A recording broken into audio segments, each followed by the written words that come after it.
Bueno, como saben, estamos viendo el paradigma de programación orientado a objetos. La clase pasada hicimos una introducción, vimos de qué se trata la programación orientada a objetos. Luego hicimos una repasada de los cuatro pilares que dan forma y son la base de la programación orientada a objetos, que eran la herencia, el polimorfismo, la encapsulación, y, y vimos ejemplos de cada uno de ellos. Hicimos algunas pruebas prácticas. Y bueno, los temas que vamos a ver el día de hoy serían constructores,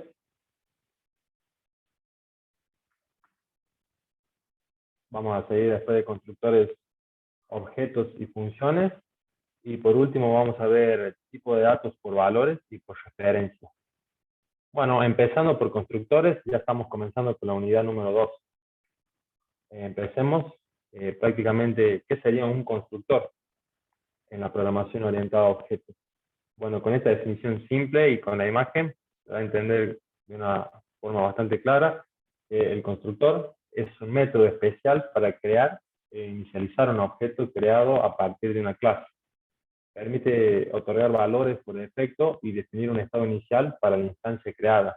Ya seguramente muchos de ustedes trabajan a diario con constructores, pero bueno, vamos a ver básicamente cuáles son las características de un constructor, de qué manera se utiliza un constructor, cómo podemos aprovechar al máximo esta herramienta de la programación orientada a objetos.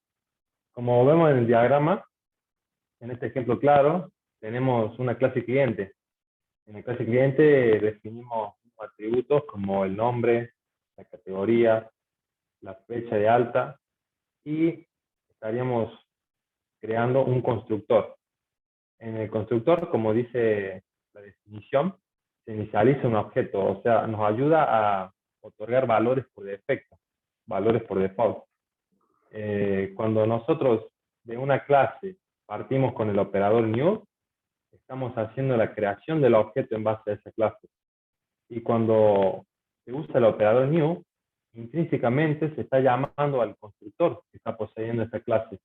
En el caso que nosotros no creemos un constructor al momento de hacer una clase, de todas maneras el motor de ejecución le incorpora un constructor que se denominaría un constructor por defecto, que se va a encargar igualmente de iniciar el objeto. Pero en este caso, simulemos que de estas propiedades que tenemos en la clase cliente, asignamos un constructor que se va a encargar de asignar valores por defecto para dos de los campos, la categoría y la fecha de alta. Como se ve en el ejemplo bastante claro, al crear mi objeto, cliente, según en base a la clase, tenemos disponible la propiedad nombre sin valor, lista para ser asignada, y vamos a encontrar que el constructor ya se encargó por nosotros de asignar un valor por defecto a la fecha del alta, la fecha en la que se creó el objeto, y a categoría le asignó la palabra básica. Como vemos, eso la verdad que en la programación es de bastante ayuda, es muy útil, y un poco más adelante vamos a ver en qué momento, en qué circunstancias un constructor pasa a tener muchísima utilidad. Un ejemplo básico en el lenguaje de programación C#, trabaja con el paradigma de programación orientado a objetos, vemos que un constructor cumple con la siguiente característica. Tiene el mismo nombre de la clase. Como el ejemplo que veíamos recién, definimos una clase cliente, definimos algunas propiedades, ID, nombre, categoría, y también tenemos algunas funciones. ¿Por qué pongo unas funciones en esta clase? Para denotar lo siguiente, que el constructor es una función, también es un método, porque se va a ejecutar también al igual que lo hace cualquiera de las funciones dentro de la clase. Pero va a tener algunas diferencias, como por ejemplo que se va a ejecutar una única vez. Y el tipo de constructor jamás puede devolver un resultado, como tenemos, por ejemplo, el modificar categoría, que recibe un parámetro, y tenemos un return, está devolviendo un valor, que es del tipo string. En el caso de un constructor, el constructor no va a devolver nunca nada, y tampoco tiene como regla primordial que nunca se le va a poner la palabra clave void. A la derecha tenemos un ejemplo claro de un constructor que recibe parámetros. Como le estaba comentando, un constructor es una función, no deja de ser un método. Así que, así como toda función y como todo método, tiene la posibilidad de recibir parámetros. y por lo general estos parámetros nos van a ayudar a definir los valores predeterminados que queremos asignar a las propiedades del objeto. Si vemos un poco más, tenemos las características principales de un constructor, que básicamente lo definen. Una de ellas es que una clase o estructura puede tener múltiples constructores. O sea que no solo vamos a poder crear uno, sino que tenemos la posibilidad de crear n constructores siempre y cuando se diferencien por los parámetros que están recibiendo. En este caso recibimos un solo parámetro, en este caso dos parámetros, y tenemos un constructor por default. Ya vamos a ver en ejemplos prácticos de qué manera se estaría llamando a cada uno de ellos. Otra característica que tienen los constructores es que debe tener el mismo nombre que la clase, como les mencionaba hace un rato. Si nosotros le cambiamos el nombre, tan solo agregar una letra que difiera del nombre de la clase, ya pasa a ser una función y nos va a dar un error. Nunca devuelve un resultado y nunca debe ir con la palabra void. La palabra void, para los que no estén familiarizados quizás con las funciones, pero yo creo que sí, pero por las dudas la palabra void denota que un método, una función, no va a terminar devolviendo ningún resultado. Otra característica del constructor es que se ejecuta una única vez cuando se crea el objeto. No vamos a tener la posibilidad de nuevo de reasignar valores a una instancia de objeto cuando ya se creó por medio del constructor. Vamos a tener que acceder a las variables, a los atributos, de la manera que la clase lo permita, pero no vamos a poder volver a ejecutar un constructor luego que la instancia fue creada. Bueno, estas serían las características básicas de un constructor. Tenemos bastantes potenciales a la hora de manejar constructores. Quizá con los ejemplos que vimos recién no se denota mucho porque es una clase sencilla, es una clase simple y vamos a crear pocas instancias quizás de esa clase. Pero vamos a ir a la práctica para ver en qué nos ayudaría muchísimo un constructor en la programación orientada a objetos. Como comenté en la clase pasada, vamos a estar trabajando estas primeras clases con el lenguaje de programación C#, con la herramienta Visual Studio 2019.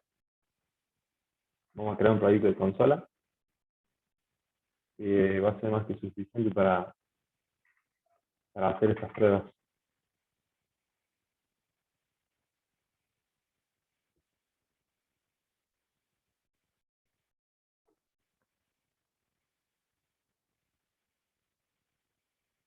Bueno, vamos a empezar creando una clase.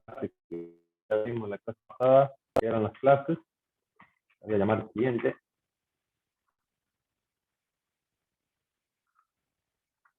Y le voy a otorgar algunas propiedades básicas. Por ejemplo, nombre.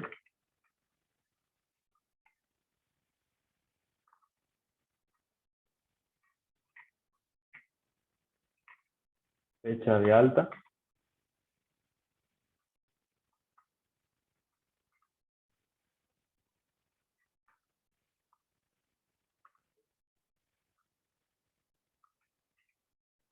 Y una categoría, como veíamos en el ejemplo de imagen.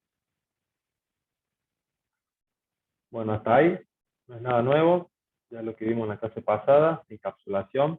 Separamos propiedades de un objeto y la trabajamos como una unidad. Bueno, aquí haría aparición el constructor, que se denota de la siguiente forma, con la palabra public. Siempre será público el constructor porque a la hora de instanciar el objeto, si yo voy a pasar parámetros o no los pase, el constructor está siendo invocado por la palabra clave new.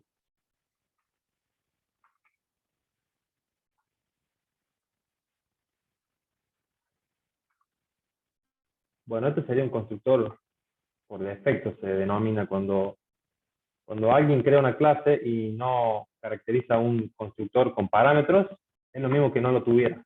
El motor de ejecución va a terminar agregando el constructor. Bueno, pero en este caso, le vamos a agregar parámetros al constructor. Como vimos recién, podemos recibir por parámetros o no valores para asignarlos a la clase. En este ejemplo, voy a inicializar la fecha de alta, le voy a asignar una fecha.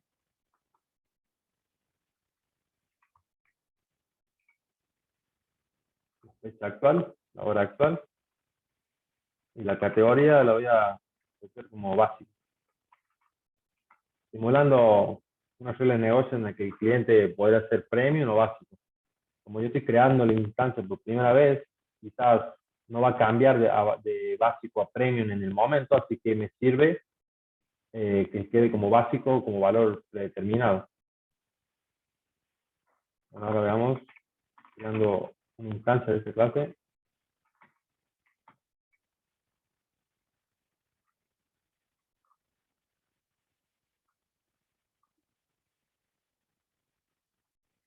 Y voy a imprimir en pantalla.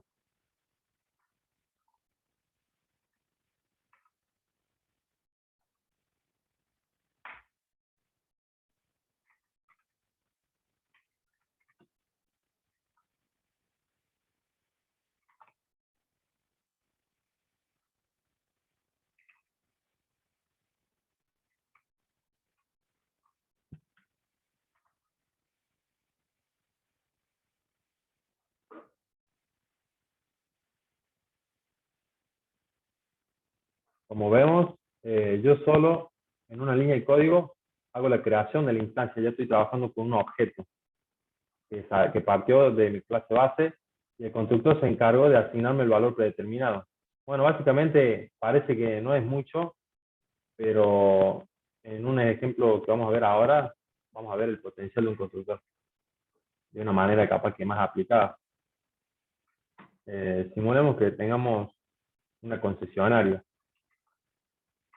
que trabaja con venta de vehículos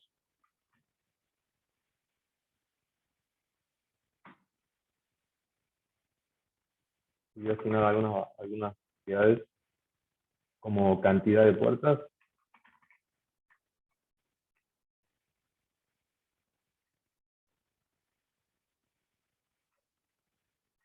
kilómetros, modelo.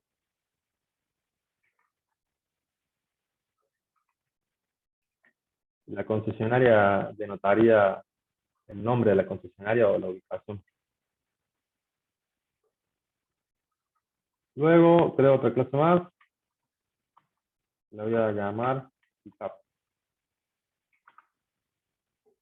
Simulemos que estamos trabajando en un sistema para una concesionaria de vehículos bastante grande, multinacional, que trabaja con muchas unidades.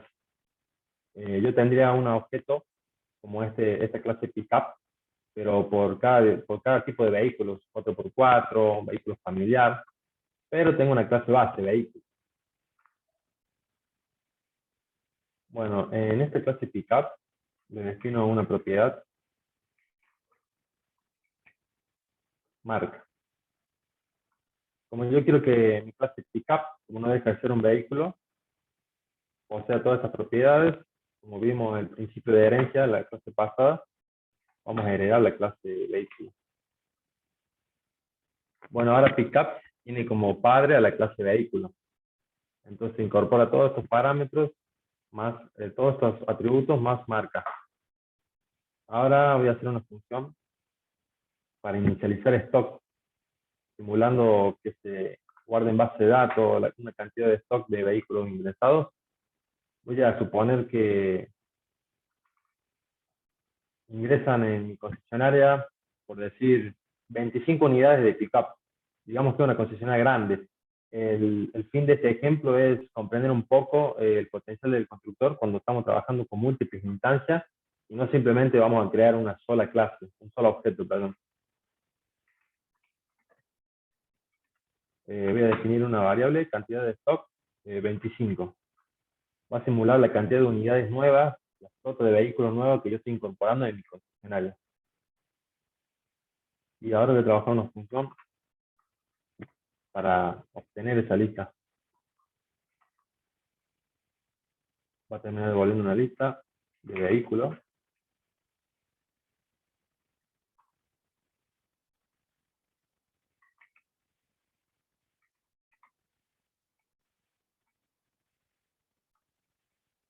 Obtener stop pickup. Y voy a recibir como un parámetro la cantidad.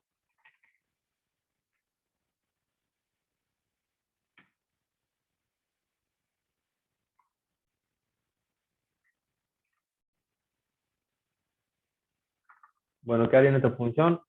Voy a inicializar una lista de vehículos.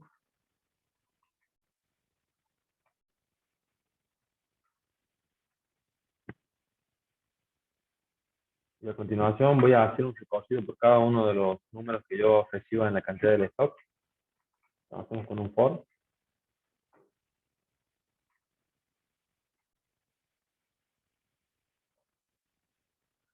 Bueno, lo que voy a hacer por cada uno de los números en cantidad de stock, voy a hacer que la lista incorpore una nueva unidad. Pero en vez de ser vehículo, va a ser pickup. Me interesa este vehículo en particular, este objeto que termine heredando de vehículo. Y por último voy a retornar a la lista.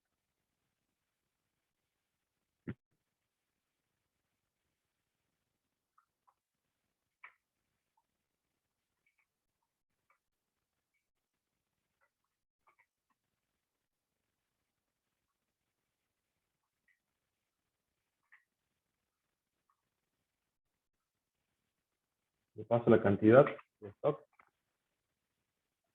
Voy a poner un punto de interrupción y voy a depurar.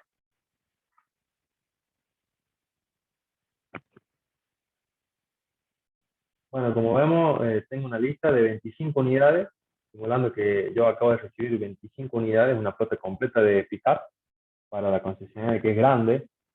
Y como no tengo un constructor definido, todas mis unidades están sin valores predeterminados. Y la verdad que sería muy engorroso si yo tengo un dato en común para todas estas 25 unidades, hacer por cada una de ellas la inicialización de alguna de las variables. En eso, por ejemplo, me ayuda bastante el constructor. Me vengo a la clase vehículo, agrego un constructor y ahora voy a suponer que de mi concesionaria yo sé y conozco que no trabajo con otro vehículo que no tenga 5 puertas, o sea, 4 puertas y la puerta trasera, y yo tengo ese valor predeterminado, yo conozco que es así que puedo inicializar un valor con 5 puertas porque sé que no trabajo otro tipo de vehículo. Trabajo unidades de 0 kilómetros, no las voy a modificar. Y si lo hago en el futuro, modifico alguna unidad, ya lo haré en instancia independientemente.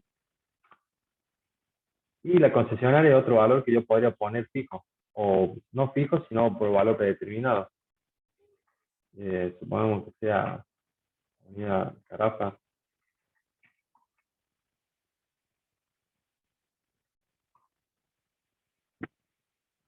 Listo.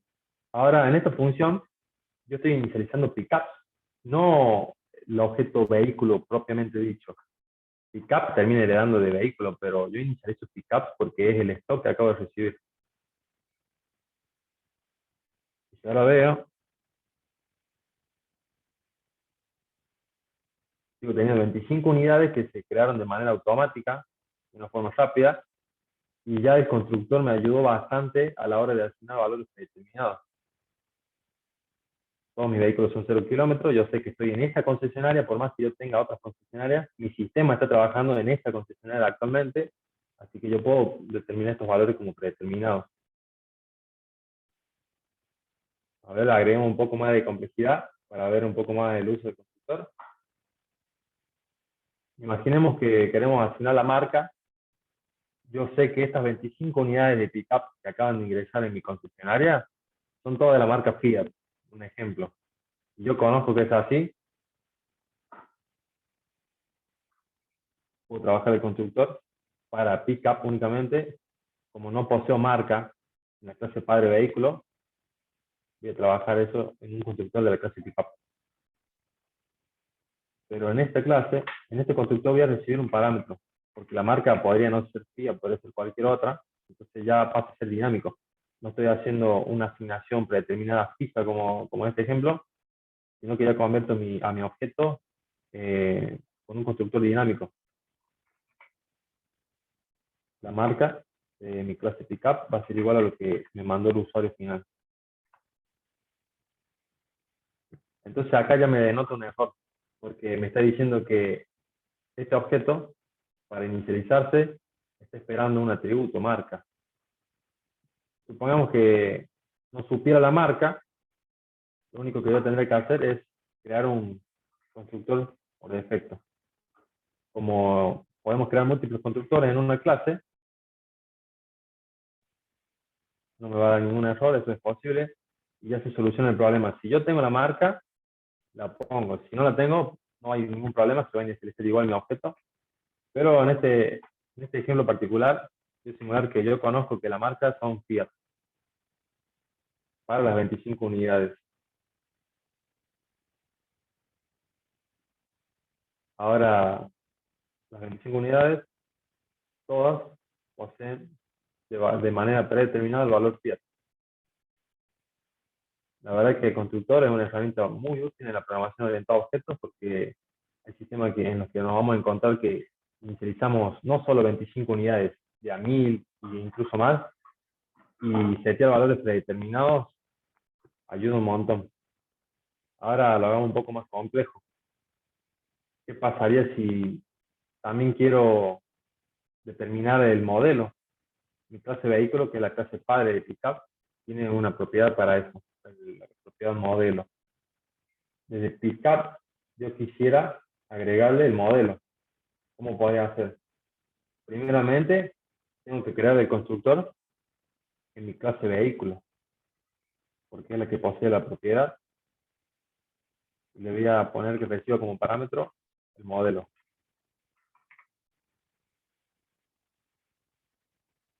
También le voy a asignar un constructor por defecto. Ah, perdón, ya tengo uno por defecto. El constructor que está esperando un modelo, no solo va a asignar el modelo, que también voy a asignar los otros valores que ya tenía. Lo haría de esta forma, modelo igual a modelo. Y a su vez inicializo los valores que yo ya conozco que son fijos.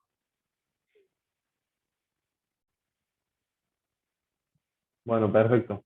Ahora, en el momento de inicializar pickup, yo no tendría forma hasta ahora de pasarle el modelo a mi clase padre. ¿Cómo hacemos eso con un constructor? Debiera crearme un constructor más en mi clase pickup, que es el objeto final que yo estoy instanciando, y recibir ese modelo como parámetro.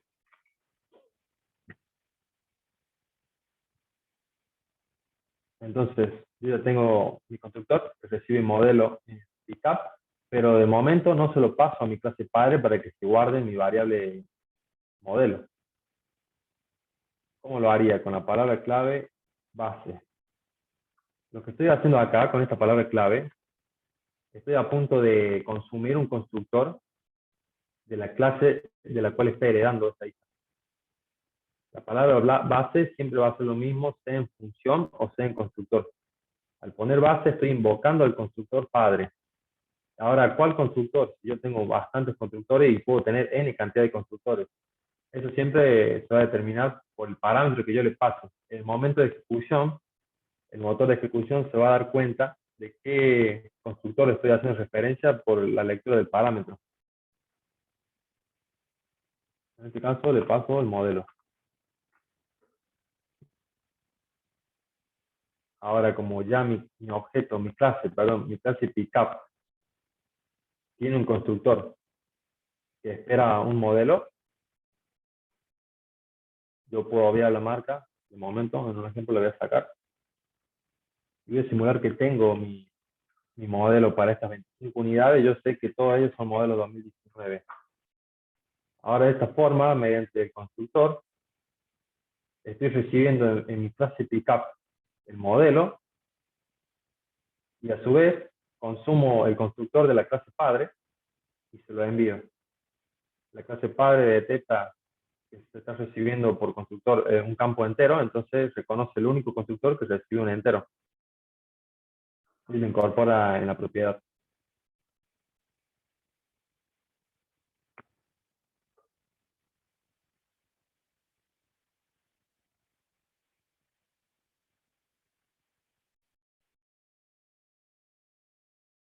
Como vemos, ahora tengo modelo también. Modelo, los valores predeterminados. Incluso le podría agregar para recibir la marca. Y es una ventaja muy grande porque no van a ser requeridos esos constructores, no me va a forzar a que yo le pase un modelo, no voy a ser forzado a pasarle una marca, ni ninguna de las propiedades de mi objeto. Siempre y cuando yo tenga un constructor predeterminado, no va a ser necesario. Así que es una ventaja muy grande porque me da la posibilidad de que si yo conozco un valor que quiero que tome mi objeto al momento de instanciarse, lo voy a poner. Si yo no lo conozco, le creo un constructor predeterminado y no va a ser forzado. Para terminar el ejemplo voy a hacer que en este mismo constructor voy a hacer otro parámetro para la marca. Y lo asigno a la variable de pickup.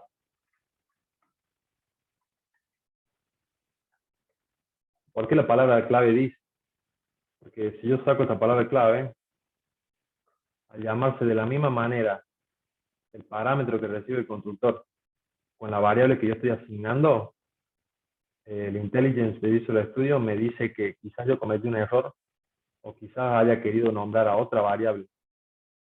Pero con la palabra clave this, estoy denotando este objeto, esta encapsulación, la marca de esta clase va a recibir el valor que recibo por parámetro. Ahora, no solo espero modelo, sino también marca.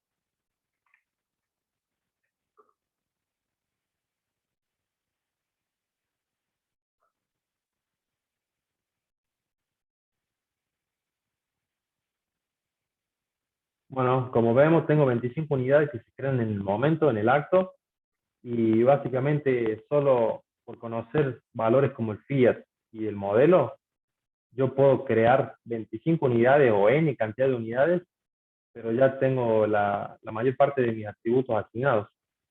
Y me evito un montón de tener que estar iterando la lista completa, estar asignando valores predeterminados.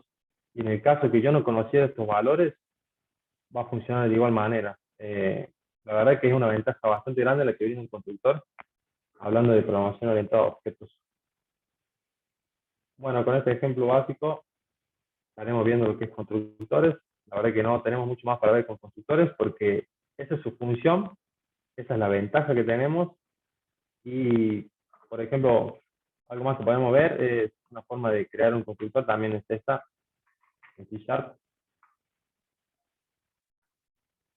Si quieres recibir un parámetro para cambiar la concesionaria,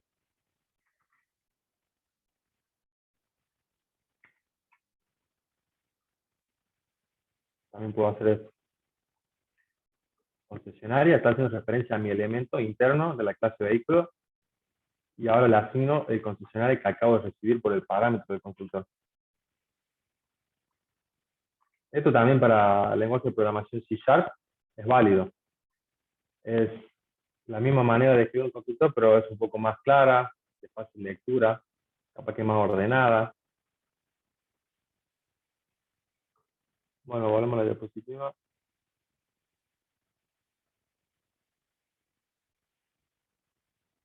Bueno, esos serían los potenciales que podemos encontrar en un constructor.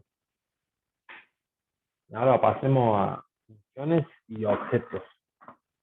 Siempre en el marco de la programación orientada a objetos, como vimos en la clase pasada, vimos herencia, polimorfismo, encapsulación, abstracción. Ahora vemos las propiedades que nos brinda un elemento que es el constructor. Si bien no es uno de los pilares básicos de la programación orientada a objetos, se suma al conjunto de herramientas que nosotros contamos a la hora de programar en este paradigma. Bueno, objetos, básicamente, ¿qué sería un objeto? El objeto es básicamente un bloque en memoria que ha sido ubicado y configurado según la clase o plantilla de lectura. Como ven, ya estamos yendo un poco más a nivel de memoria. En la creación de un objeto estamos pensando de qué manera se está considerando este objeto para la computadora, para el motor de ejecución. Estas instancias pueden ser almacenadas ya sea en nombre de variables, en un array o en una colección. En el ejemplo este básico que vemos acá, tenemos un número que asigna un valor. Esto en el lenguaje de programación C# no deja de ser un objeto. Luego tengo nombres Y aunque esto es una lista, no deja de ser un objeto, una lista de string compuesta por objetos.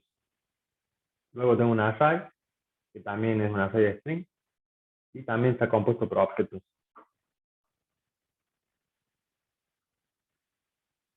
Bueno, al ejemplo anterior, la creación de una variable para guardar un número, la creación de una lista, que puede ser de otra clase, un array, incluso una función, son considerados objetos en este lenguaje de programación de C#.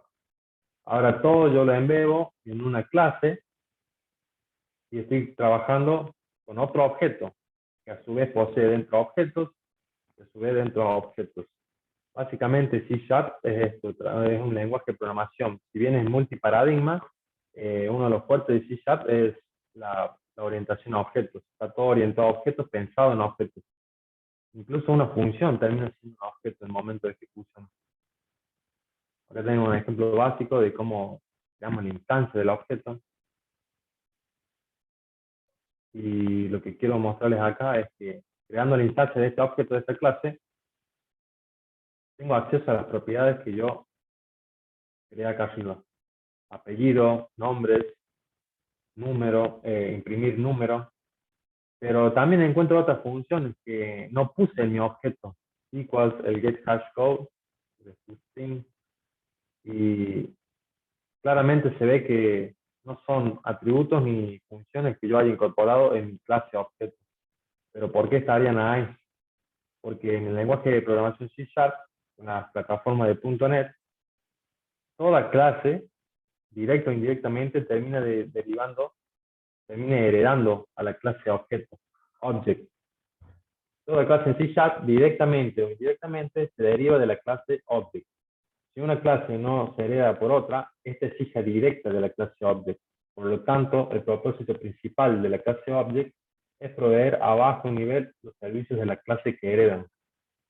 Como se ve en el diagrama este básico, si yo creara un objeto vehículo, luego un objeto pickup que hereda mi vehículo, de manera indirecta, como sería para la clase pickup, o de manera directamente, como para la clase vehículo, todas terminan heredando de la clase object. Al igual que tipos de datos que no sean por referencia, que ya vamos a entrar en detalle. Por ejemplo, tipo de valores, variables de este tipo, o el struct, que es otro tipo de datos en C#, todos terminan heredando de la clase object. Y eso permite que yo, en cada objeto que cree en este lenguaje de programación, visualice los mismos eventos, los mismos métodos, como vemos acá. Todo método definido en la clase object está disponible en todos los objetos del sistema. Las clases que lo heredan pueden y hacen sobreescritura de alguno de estos métodos, incluyendo el equals, el finalize, el get code, el toString. Y acá tenemos una descripción básica de cuáles serían las actividades que performan cada uno de estos objetos, de estos métodos, perdón. Pero todos heredan de la clase object. Entonces, en resumen, se entiende que el lenguaje de programación orientado a objetos como es C#, un programa típico, consiste de múltiples objetos interactuando entre sí y de manera dinámica. Por eso se dice que este lenguaje de programación, por ser multiparadigma, el fuerte es el orientado a objetos. Este sería un paradigma de programación orientado a objetos. Que todos los objetos se relacionan entre sí, todos tienen una dependencia entre sí, a la medida que object, ¿no? Siguiendo el ejemplo de object, todos heredan de algún objeto en alguna manera, directa o indirectamente. Bueno, eso sería por el lado de objetos. Eso nos llevaría al siguiente tema de la unidad 2, que serían los tipos de datos por valor y por referencia.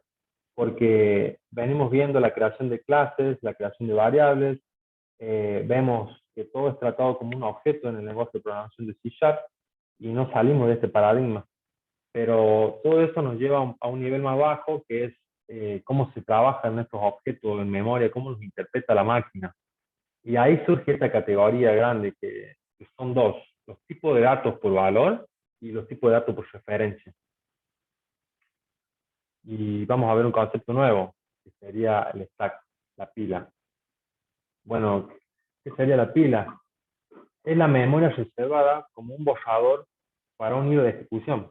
Cuando una función es llamada, un bloque es reservado en la parte superior de esta pila para variables locales y algunos datos de este proceso. Esta estructura trabaja con el principio last in first out. Lo que quiere decir esto es que el último el último en entrar es el primero en salir. ¿Qué sería el stack o pila, como se maneja en español? Imagínense la memoria de computadora, porque cuando estamos programando, le estamos diciendo a la computadora, en el momento que creamos una variable, o en el momento que yo instancio un objeto, le estoy diciendo a la computadora de manera indirecta, anda a memoria y creamos un espacio físico en la memoria para almacenar esta variable o para almacenar esta clase, este objeto. Y como estamos trabajando paradigma orientado a objetos y C# trabaja de objetos orientado a todos objetos, necesitamos que se almacenen en algún lado los objetos que estamos creando. En este momento estamos viendo stack, la pila. La pila tiene este principio, que se crea un objeto por valor. Ahora vamos a ver en detalle que no todo objeto que creemos va a venir al stack de manera intrínseca. Pero las características básicas que tiene el stack o la pila, que es un término que seguramente han escuchado en programación, es que tiene esta característica por, obligatoriamente de que el último objeto en entrar va a ser el último en salir. Esa es una de las desventajas que tendría la pila. Esto hace un poco el proceso de ejecución un poco más lento, si se quiere. Ahora, ¿qué tipo de datos vendrían a parar a la pila o al stack? Porque no todo objeto que creamos tiene la pila, como les dije recién. Serían los tipos de datos primitivos. En el lenguaje de programación de C# tenemos estos datos primitivos: el byte, el short, el int, el long, el float, el double, el decimal, el char, el bool, y después tenemos el string y el object. Pero estos dos últimos irían a guardarse en el heap. Vamos a ver la definición para heap.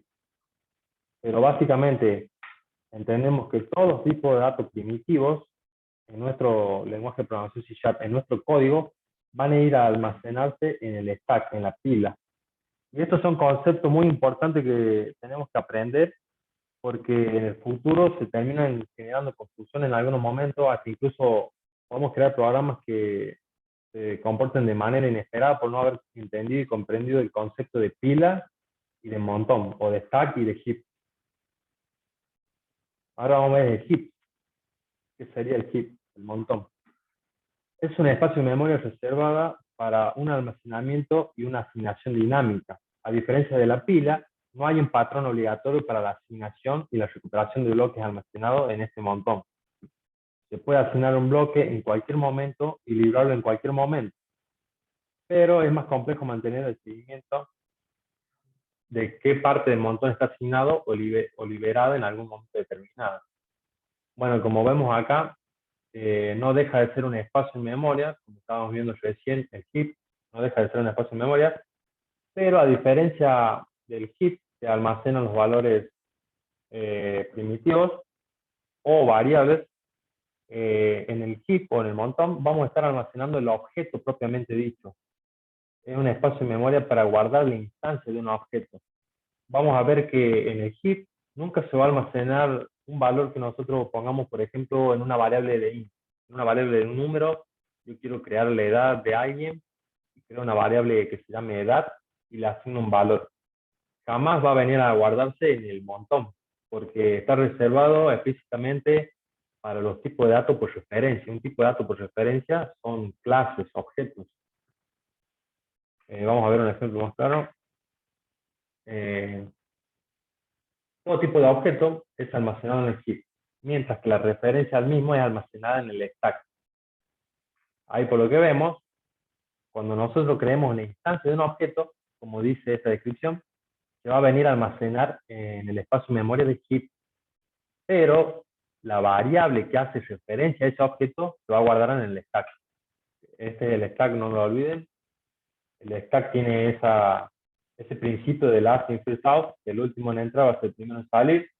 O sea, quiere decir que no importa si yo creo una variable con un número entero, va a ir al stack, a la pila.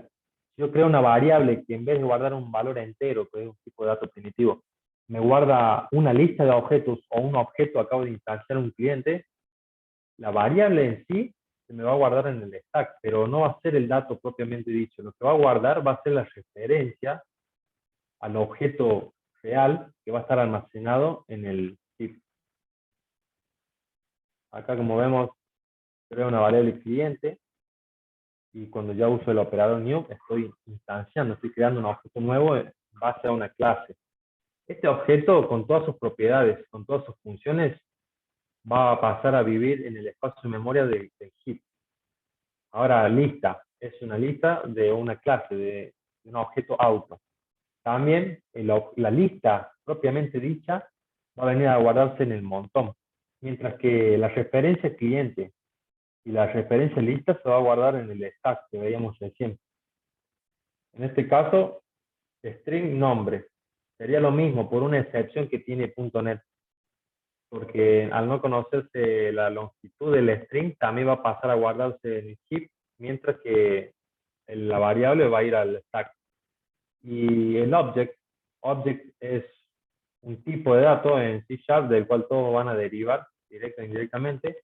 Al crear una nueva instancia de un object, también, en cualquier caso de un dato por referencia, esto es un dato por referencia porque estoy creando objetos y no un valor, un tipo de dato primitivo. La variable va a terminar guardándose en el heap, mientras que el objeto propiamente dicho se guarda en el stack la variable y el objeto propiamente dicho en el heap. Y parece un poco emborroso, pero son términos que tienen que quedar muy claros cuando nosotros trabajamos en programación orientada a objetos, porque como les decía recién, podemos cometer errores, podemos eliminar objetos o modificar un objeto y resulta que ese objeto estaba apuntando a una referencia en el heap de otro objeto que no quisimos modificar, pero vamos a ir al ejemplo práctico para que se entienda un poco mejor. Acá tenemos otra visualización de los tipos de datos por valor y por referencia. En este caso, edad 27. Yo estoy creando una variable de tipo entero, tipo int. C# va a interpretar que es un int, como valor de tipo de dato primitivo, va a almacenar mi dato en la pila, en el stack. ¿Qué diferencia hay con el cliente? Que al crearse edad y asignarse el valor de tipo de dato primitivo, en la pila, en mi stack, no solo vive el nombre de mi variable, sino que también vive el valor, ¿se entiende? Vive el 27 también. Y no es el caso con cliente. Si yo vengo y digo var cliente es igual a nueva instancia de un objeto de la clase cliente, acabo de crear un objeto que es mucho más complejo. Un objeto puede poseer propiedades, funciones, atributos.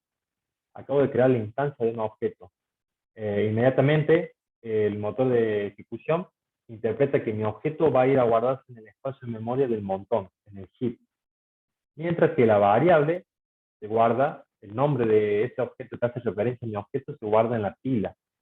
Pero lo que yo encontraría en este casillero de memoria no sería el objeto, sino que sería la dirección física de memoria. Si yo pudiera acceder a este contenido en tiempo de ejecución, vería que son 0, 0 y 1, 0 y 1, pero serían una dirección binaria que va a estar apuntando intrínsecamente a una dirección de memoria de heap.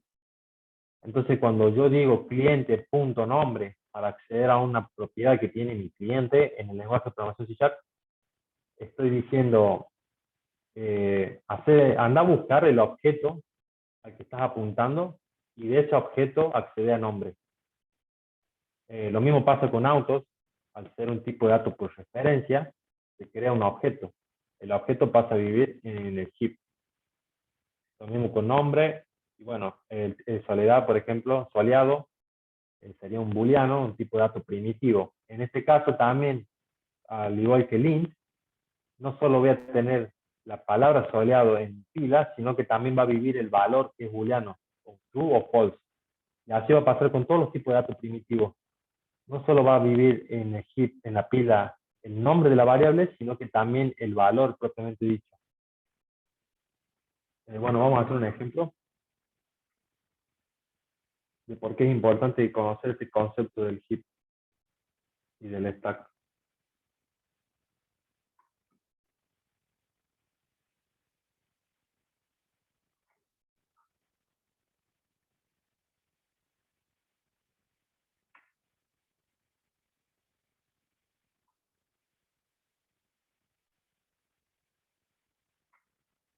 Bueno, voy a crear una clase que se va a llamar punto. Le voy a asignar unas variables, unas propiedades, un entero y otro entero x. Básicamente representaría un punto en el espacio. Ahora voy a crear una función. Void no va a devolver nada. E incluso las funciones son consideradas objetos porque en el momento de ejecución de mi función, en un lenguaje de programación orientado a objetos, esa función, juntamente con los parámetros, van a ir a parar a la pila. Imprimir punto.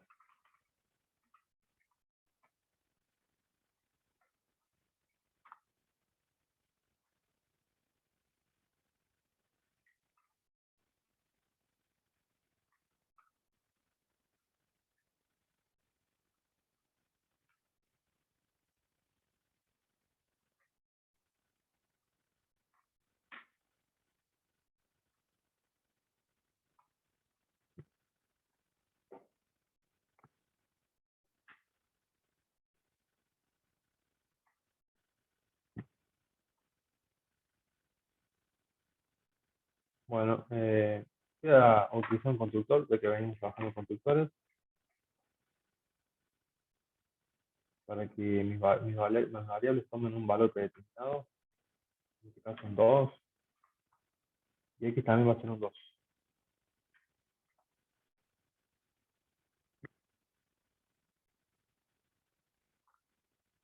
Ahora voy a crear la instancia, punto.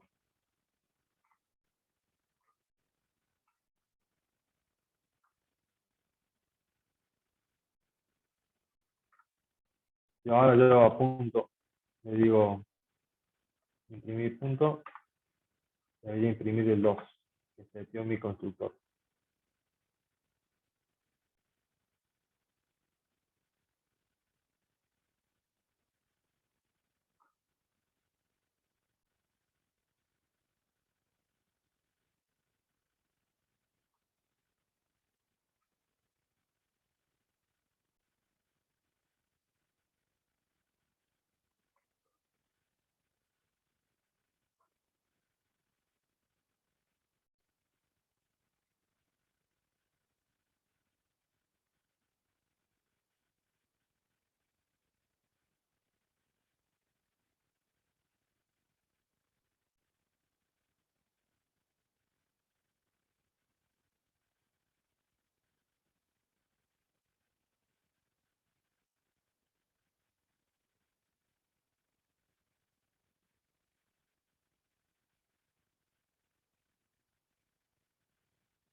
Bueno, ahí está. X es igual a 2 y es igual a 2. ¿Qué pasa? Yo acabo de crear una variable y en el momento de usar el operador new, estoy creando un nuevo objeto que es un tipo de dato por referencia. El tipo de dato por referencia, como vimos recién, va a ir a almacenarse en el skip, mientras que el punto A se va a almacenar como una referencia para ir a encontrar ese valor en el stack. Bueno, ahora voy a crear un segundo punto.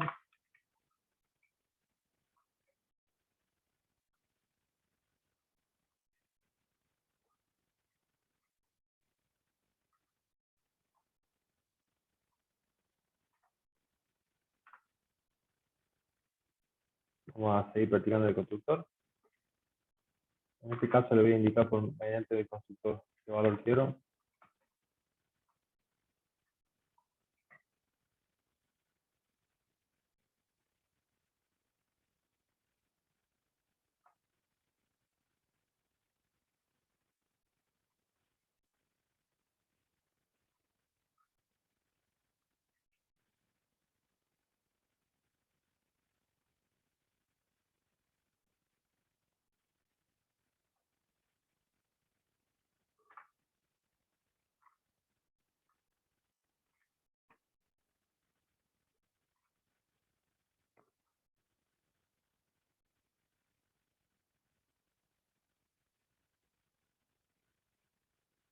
Bueno, vemos que tengo dos variables, dos objetos creados, son uno independiente del otro.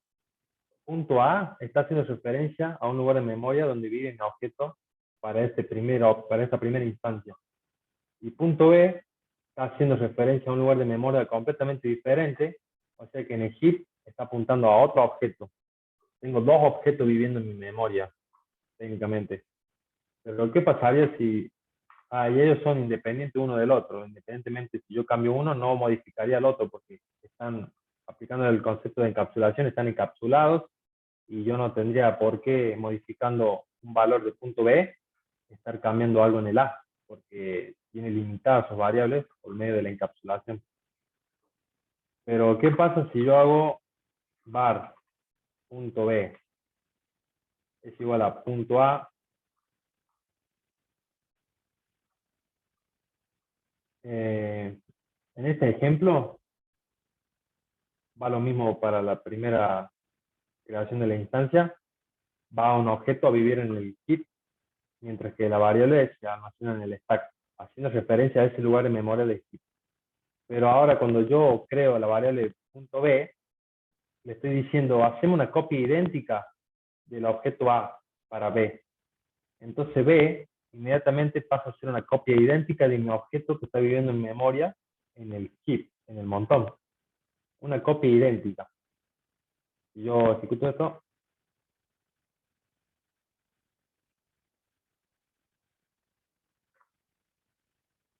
se ve que es igual, el objeto es el mismo. Tiene el mismo valor, x igual a 2, y igual a 2. Ahora para punto B, x igual a 2, y es igual a 2. Es exactamente lo mismo. Pero hay algo raro porque estoy obviando de mi operador new, no estoy haciendo la creación de una instancia. Entonces, si esto está trabajando como yo espero, yo no requiero de mi operador new ni crear una instancia nueva, simplemente podría hacer una sola instancia y asignar múltiples objetos en base a una sola instancia. Pero lo que está pasando acá es que no se han creado dos objetos, sino que el mismo objeto que está viviendo en chip está haciendo referencia para las dos variables. O sea, las dos variables apuntan a mi misma dirección de memoria. ¿Cómo me doy cuenta? Si yo ahora modifico en este punto de ejecución, modifico el punto A, y le digo que X ya deje de ser 2, sino que sea, no sé, 10. Ahora le acabo de decir, el punto A se crea en este punto. Se crea la instancia, el objeto va al heap con los valores 2 y 2. Ahora el punto B va a ser una copia idéntica de A, o sea que en este punto X y Y valen 2 todavía para el punto B. Pero yo ahora vengo, modifico el punto A, que es el primer objeto. X es igual a 10. Y ahora imprimo cada uno de ellos. No debiera haber modificado el punto B.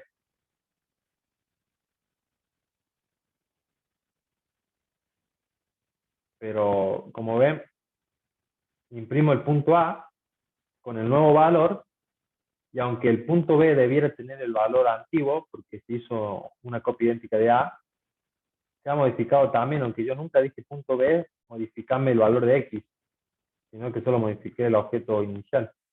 Y ahí se denota que estas dos variables estaban apuntando al mismo objeto. Y pueden ser errores que se cometen a veces en la programación orientada a objetos, que se hacen autoasignaciones de valores por referencia, y en alguna función, en algún proceso de mi ejecución, modifico un valor, como en este caso, y inconscientemente y sin querer estoy produciendo un error o estoy provocando un comportamiento inesperado en el sistema, porque no solo modifiqué un objeto como yo pensaba, sino que mediante la referencia acabo de modificar a otros objetos. Es un ejemplo muy simple, muy sencillo, pero cuando un programa crece en complejidad, pues son errores que pueden traer muchos problemas si no se comprende bien el concepto de heap y de stack. Ahora veamos un ejemplo en el que yo tenga una variable de número,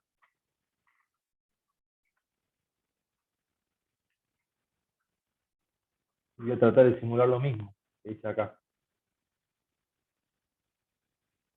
Este, a diferencia de los puntos que son creados en base a una clase, es un tipo de dato por valor. En cambio, este son tipos de datos por referencia, porque se almacenan en el heap.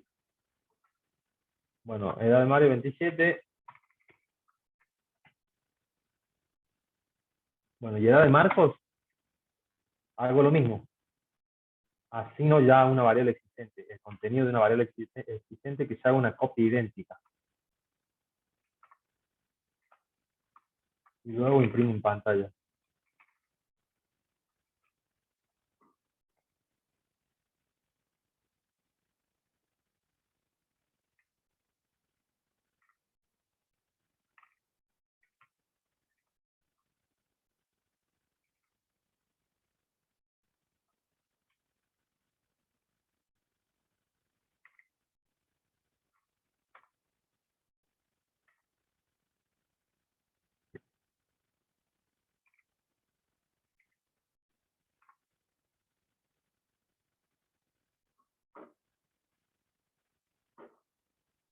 Bueno, asigno una variable, número 27. Perdón.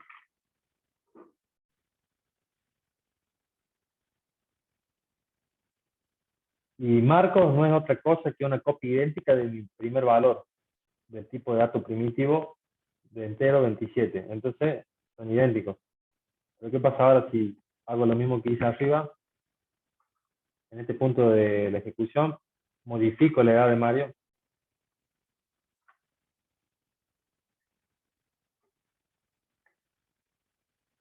e imprimo en pantalla.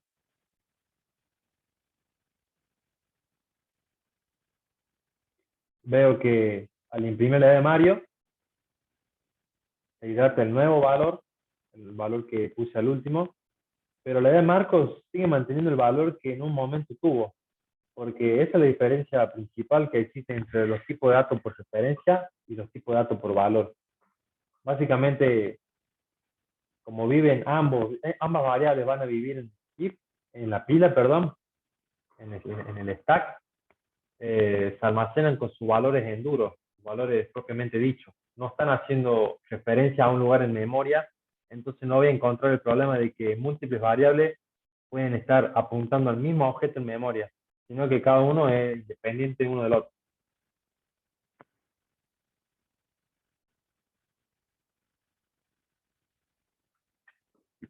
Acá vemos un poco un diagrama de lo que hacía recién. Cuando yo creo el objeto punto A en base a la clase punto, intrínsecamente en memoria, lo que está pasando es que se creaba mi objeto en heap, mi objeto propiamente dicho, con sus atributos, con sus métodos, y en el stack se guarda la referencia de memoria, la ubicación de dónde voy a encontrar ese objeto en la memoria.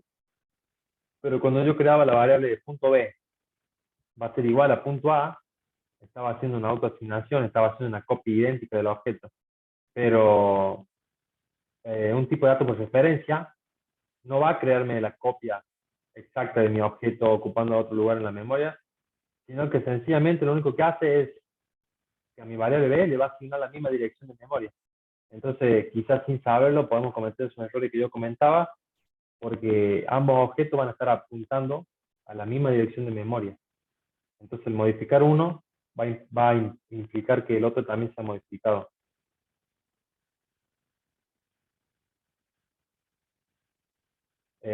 Sí, a mí me dicen interesante saber eso. La verdad que sí, porque en el momento que un programa crece en complejidad y como es orientado a objetos, el lenguaje de programación C Sharp, eh, es muy común que pase esto. Yo en los 4 años desarrollando en la plataforma de .NET, la verdad que tengo bastante anécdotas de este escenario, de esta situación en la vida real.